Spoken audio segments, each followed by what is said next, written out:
بے سکونی کی ایک وجہ یہ بھی ہے کہ انسان اپنی پریشانیوں کا ذکر ان لوگوں سے کرتا ہے جو عقل سے خالی ہوتے ہیں۔ عورتوں اور بچوں سے راز کی بات مت کرو۔ لوگ کیا کہیں گے، یہ وہ گھٹیا سوچ ہے جو اللہ کا ڈر دل سے نکال کر لوگوں کا ڈر دل میں ڈال دیتی ہے۔ دشمن سے بھی زیادہ خطرناک وہ شخص ہے جو دوست بن کر دھوکہ دے۔ گناہ پر ندامت گناہ کو مٹا دیتی ہے، نیکی پر غرور نیکی کو تباہ کر دیتا ہے۔ ایک وقت آنے والا ہے جب لوگ نیکی پر شرم اور گناہ پر فخر محسوس کریں گے۔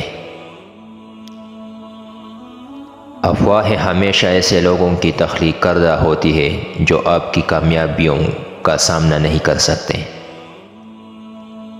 جھوٹے دوست کا ہونا دشمن رکھنے سے بھی زیادہ نقصان دہ ہوتا ہے۔ راز خون کی طرح ہوتا ہے، اسے صرف تمہاری ہی رگوں میں دوڑنا چاہیے۔ سچائی ہمیشہ لوگوں کے درمیان بحث سے ہی سامنے آتی ہے۔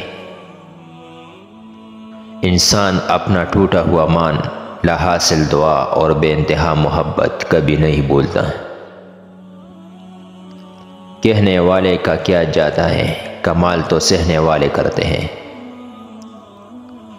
میں انسان ہوں، نہیں سمجھ سکتا تیری مصلحت، تو میرا رب ہے، میری مشکلیں آسان فرما دے۔ مجھے رشک آتا ہے اپنے مقدر پہ، ہمیں وہ نبی ملا جو نبیوں کا سردار ہے۔